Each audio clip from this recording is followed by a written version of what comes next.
함께 느헤미야 12장 31절부터 47절까지의 말씀 합독하도록 하겠습니다.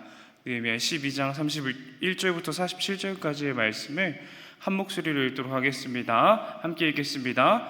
이에 내가 유다의 방백들을 성벽 위에 오르게 하고 또 감사 찬송하는 자의 큰 무리를 둘로 나누어 성벽 위로 대오를 지어 가게 하였는데 한 무리는 오른쪽으로 분문을 향하여 가게 하니 그들의 뒤를 따르는 자는 호세야와 유다 지도자의 절반이요 또 아사랴와 에스라와 무술람과 유다와 베냐민과 스마야와 예레미야이며 또 제사장들의 자손 몇 사람이 나팔을 잡았으니 요나단의 아들 스마야의 손자 마따냐의 증손 미가야의 현손 삭굴의 오대손 아삽의 육대손 스가랴와 그의 형제들인 스마야와 아사렐과 밀랄레와 길랄레와 마에와 느다넬과 유다와 하나니라 다 하나님의 사람 다윗의 악기를 잡았고 학사 에스라가 앞서서 샘문으로 전진하여 성벽으로 올라가는 곳에 이르러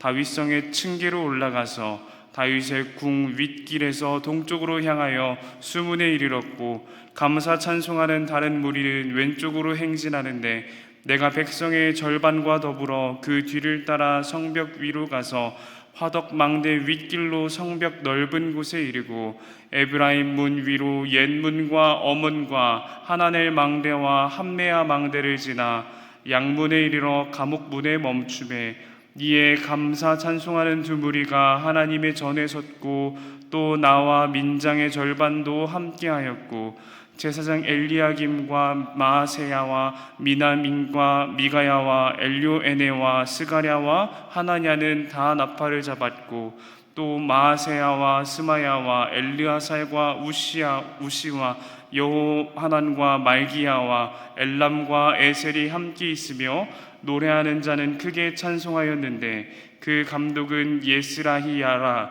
이날에 무리가 큰 제사를 드리고 심히 즐거워하였으니 이는 하나님이 크게 부녀와 어린아이도 즐거워하였으므로 예루살렘이 즐거워하는 소리가 멀리 들렸느니라.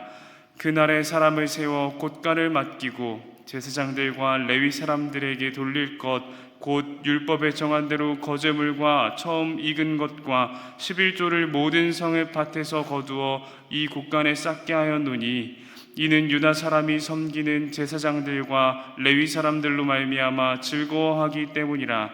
그들은 하나님을 섬기는 일과 결례를 일 힘썼으며 노래하는 자들과 문지기들도 그러하여 모두 다윗과 그의 아들 솔로몬의 명령을 따라 행하였으니 옛적 다윗과 아삽의 때에는 노래하는 자의 지도자가 있어서 하나님께 찬송하는 노래와 감사하는 노래를 하였음이며 스룹바벨 때와 느헤미야 때에는 온 이스라엘이 노래하는 자들과 문지기들에게 날마다 쓸 몫을 주되 그들이 성별한 것을 레위 사람들에게 주고 레위 사람들은 그것을 또 성별하여 아론 자손에게 주었느니라. 아멘. 오늘도 하나님 앞에 마음을 드림으로 하루를 시작하는 이 생활이 복된 삶이요 하나님이 기뻐하시는 삶인 줄 믿습니다. 요즘 사회를 돌아보다 보면, 삶을 돌아보다 보면 감사하는 일이 참 적어지는 것 같습니다. 사회는 인구 감소의 문제, 북한 문제, 연령대 간의 갈등 문제로 힘겨워하고 경제 역시도 말할 것도 없고요. 심지어는 그 불안과 불평들이 교회 안에도 들어오다 보니까 교회 안에서도 마찬가지로 기쁨과 즐거움의 소리보다는 깊은 탄식의 소리를 들을 때가 더 많은 것 같습니다. 오늘 느헤미야 12장의 말씀은 성벽이 다 지어진 후 그 기쁨을 나누는 자리, 낙성식에 대해서 기록하고 있습니다. 낙성식이란 건축공사를 마치고 기념하는 의식을 말합니다. 성전이나 왕궁을 건설하고 주로 낙성식을 진행했는데 꼭 그렇게 큰 건축 행사가 있는 후에만 하는 것이 아니라 개인의 집을 건축한 후에도 낙성식을 진행했던 것처럼 보이기도 합니다. 오늘은 특별히 예루살렘 성벽이 모두 지어진 후에 이 낙성식을 진행하는 모습을 보여주고 있는데 그 모습을 자세하게 살펴보며 이스라엘 공동체는 그 성벽 건축이 마친 기쁨을 어떻게 나누었는지에 대해서 함께 나눠보고자 합니다. 오늘 성벽 봉헌의 이야기를 다루기 위해서는 27절에서부터 살펴봐야 합니다. 느헤미야가 성벽을 봉헌하기 위해서 가장 먼저 한 일은 레위 사람들을 찾는 것이었습니다. 이들은 그 사회에서 감사의 노래, 즉 찬양을 했던 것으로 보입니다. 제사장들과 레위 사람들은 자신들의 몸을 정결하게 하고 그들과 함께 낙성식을 진행할 백성들과 하나님께 드릴 성문과 성벽까지도 정결하게 하였습니다.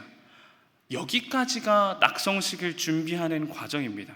먼저 행사에 필요한 인원들을 불렀고 행사를 위해 단장과 치장을 한 것이죠. 그렇다면 그 행사는 어떻게 진행이 되었을까요? 서쪽에서 모이게 됩니다. 성벽의 서쪽에서, 예루살렘의 서쪽 성벽에서 모이게 되고, 무리는 둘로 찢어져서 한 무리는 남쪽을 향하고 한 무리는 북쪽을 향하게 됩니다. 그렇게 원을 한 바퀴를 다 돌게 되면은 동쪽에 있었던, 예루살렘 도시의 동쪽에 있었던 성전에서 모이게 되는 것입니다.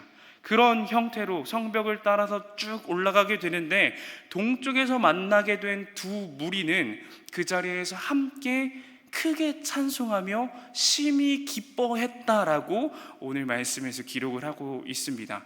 그리고 큰 축제가 지나간 이후에, 함께 기뻐하고 즐거워한 이후에 이들은 이전에 조상들이 지키고 따랐던 율법을 회복하게 됩니다. 정한대로 거제물과 처음 익은 것들의 11조를 거두어 제사장과 레위 사람들에게 주게 됩니다. 성벽이 회복된 것과 같이 그들의 율법과 신앙이 다시 한번 회복되는 것입니다. 무언가가 회복되어서 돌아오는 일은 너무나 기쁜 일입니다. 만약에 핸드폰이 깨지게 된다면, 핸드폰이 파손되게 된다면 너무 마음이 아프겠지만, 그곳이 다시 수리되어서 돌아오는 그날은 매우 기쁜 날일 겁니다. 내가 사랑하고 아끼는 무언가가 잘못되었을 때 새롭게 회복되어서 돌아오게 된다면 우리에게는 그것이 너무나도 기쁜 일일 겁니다. 특별히 오늘 성벽이 다시 세워지는 일은 이스라엘 백성들에게는 너무나도 기쁜 일이었습니다. 그들이 성벽을 한 걸음 한 걸음 오르며 그들의 아버지, 할아버지가 겪었던, 지금까지 그들이 견뎌낸 그 어려움들이 떠올랐을 것이고, 그 어려움들을 기억하며 성벽을 완공한 현실을 바라보므로 더 큰 기쁨을 누릴 수 있었을 겁니다. 그들이 겪은 어려움은 무엇이었을까요? 바벨론으로 끌려갔다가 돌아오게 되었고, 성벽이 무너지고 성전이 무너졌다는 것을 듣고 그 바벨론 땅에서 슬피 울었던 경험도 있을 겁니다. 포로 생활에서 돌아온 이후에 이 나라를 보게 되니까, 예루살렘을 보게 되니까 이제는 하나님의 나라가 아니요 이방인들의 나라가 되었고 이방인들의 땅이 되어버렸습니다. 그랬던 나라가 하나님의 나라로 회복되기 위해서, 다시 한번 하나님을 경외하는 나라가, 공동체가 세워지기 위해서 몸부림쳤던 그 기억들을 이들은 했을 겁니다. 그리고 성전을 건축하는 가운데, 성벽을 건축하는 가운데에 이방인들의 박해가 얼마나 많았는지에 대해서도 다시 한번 돌아보게 되었을 겁니다. 이런 간략하게 스토리만 정리를 하더라도 우리에게도 큰 감동이 되고 기쁨이 되는 사건임을 알게 해주는데, 그 상황들을 직접 겪었던 이스라엘 백성들 입장에서는 얼마나 큰 감동이었을지 감히 우리가 상상해보기 힘든 것 같습니다.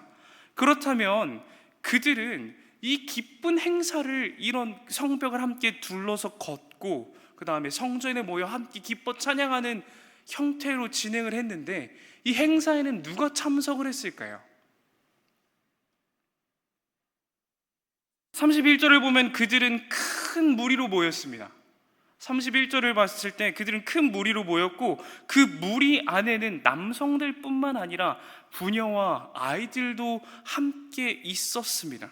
그 기쁨을 함께 나누었던 겁니다. 큰 무리로 모인 그들은 남녀노소 중요하지 않고 누리고 즐겼습니다. 이 모습을 통해 우리가 배울 것이 있습니다. 우리는 기쁨을 나눠야 한다는 것입니다. 요즘 사회는 자기중심적인 사회입니다. 내 말이 옳고 당신의 말은 내 마음에 들면 옳고 그렇지 않으면 옳지 않은 사회를 우리가 살아가지만, 그렇다 보니 생각이 같은 사람들끼리 모여 있는 것을 좋아하지만 교회 안에서는 그런 모습이 없어져야 한다는 것이죠. 좋아하는 사람끼리, 편한 사람끼리 모여서 이야기할 때는 이야기를 나누고, 조금 친하지 않은 사람들이 온다면 배척하고 내가 속한 공동체만을 위하여 일하려 할 때가 지금 이 교회 가운데도 참 많이 보여지고 있지만, 우리가 기억해야 하는 것은 예수 그리스도가 피로 주고 산 교회는 하나라는 겁니다. 당연하게도 그 모든 사역과 기쁨, 즐거움, 심지어는 슬픔까지도 이 교회, 수원화산교회로 모여있는 우리 공동체 안에 있는 모든 구성원들이 함께 나누고 누려야 한다는 것이죠. 남녀노소가 중요한 것이 아니고, 얼마나 교회를 다녔느냐가 중요한 것이 아니고, 누구에게 세례를 받았느냐가 중요한 것이 아님을 기억하기를 간절히 소망합니다. 그저 우리를 한 교회로 부르신 그리스도의 사랑과 은혜 가운데서 서로 기쁨을 나누는 공동체가 되기를 간절히 소망합니다. 두 번째로 35절과 36절, 44절을 보게 되면요, 각자에게 주어진 역할이 있다는 것을 알 수 있습니다. 오늘 본문의 시작 역시도 레위인을 부르는 장면으로 시작합니다. 그렇게 시작하는 이유가 무엇이냐면은 레위인만이 할 수 있는 사역들이 있었기 때문에 그렇습니다. 35절과 36절을 보면 누군가는 나팔을 잡았고 다윗의 악기를 잡는 모습이 그려집니다. 42절을 보면은 노래하는 사람들과 그 감독이 누구인지에 대해서 나타나게 됩니다. 43절을 보면 성전에서 이제 제사를 드리는 장면들이 나타나게 됩니다. 이 모든 장면에서 레위인이 특별한 사역을 맡고 있었음을 볼 수 있습니다. 사실 그들이 레위인을 찾지 않았더라면 그 사역들은 어떻게 굴러가기는 했을 겁니다. 노래하는 것, 찬양하는 것, 악기를 다루는 것, 어쩌면 레위인보다 더 잘하는 사람들이 있었을 수도 있습니다. 하지만 그들은 레위인을 찾았습니다. 이는 레위인들만의 역할임을 그들이 이미 알고 있었기 때문에 그렇습니다. 하나님께 찬양을 하고 하나님 앞에서 악기를 연주하며 하나님 앞에서 제사를 드릴 수 있는 사람들이 누구인지를 알았기 때문에 그 일을 감당할 수 있는 사람들을 찾은 것이고, 누가 그 역할을 맡을 수 있는지 알았기 때문에 그 일에 대해서 아무에게나 맡기지 않았던 겁니다. 우리가 이것을 기억해야 합니다. 우리는 각자에게 주어진 사명이 있습니다. 복음 전도의 사명, 이 사명은 분명 이 자리에 있는 모든 성도들, 그리고 함께 예배하는 모든 성도들에게 주어진 공통의 사명일 겁니다. 목사님들이나 교역자들에게만 주어진 것이 아니라 교회를 다니며 그리스도를 나의 구주로 고백하는 모든 사람들에게는 복음을 전할 사명이 주어집니다. 마치 오늘 본문에서 모든 사람들이 모여 그 행사를 참여했던 것처럼, 아무나 관계없이 그 행사를 참여했던 것처럼 복음을 증거하는 일에는 우리 모두가 참여해야 할 사명입니다. 그런데 우리 모두가 같은 모습으로 부름을 받은 것은 아닙니다. 누군가는 직장에서 전도자로, 누군가는 교회에서 복음을 가르치는 자로, 누군가는 그 복음을 찬양하는 자로, 누군가는 사회에서 복음을 증언하는 자로, 각자 부름받은 모습이 다릅니다. 우리는 그걸 소명이라고 부릅니다. 교회는 이 원칙을 위배해서는 안 됩니다. 모두가 같은 자리에서 예배하지만 그 예배의 자리를 섬기는 방식은 다릅니다. 누군가는 회중으로, 누군가는 말씀을 증거하는 자로, 누군가는 성가대로, 누군가는 방송팀으로 각자에게 주어진 소명에 따라, 그 부르심에 따라 그 소명 앞에서 충성함으로 나아가는 것인 줄 믿습니다. 우리 교회가 그런 교회 되기를 원합니다. 하나님 앞에서 받은 소명을 확실하게 알며 그 소명에 따라 순종함으로 나아가는 교회 되기를 간절히 소원합니다.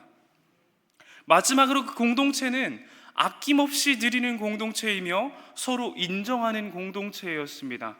그렇게 기쁜 축제의 날, 낙성식이 잘 마친 후에, 율법이 회복된 후에 그 회복된 율법을 따라서 이 공동체는 제사장과 레위인들의 몫을 확실하게 구별하고 그들에게 내어줍니다. 그 이유는 율법에 쓰여 있기 때문에 그렇습니다.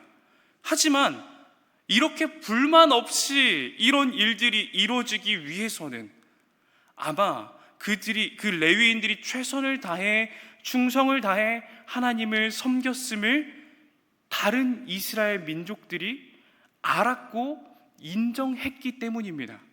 사랑하는 성도 여러분, 우리는 서로 인정할 줄 알아야 합니다. 서로 맡겨진 부르심은 다르지만 내 소명만이 옳고 내가 가장 힘든 일을 감당하고 있다고 불평하고 남을 깎아내린다면 그 공동체는 올바른 섬김과 하나님 앞에 충성된 사역을 감당하지 못할 것입니다.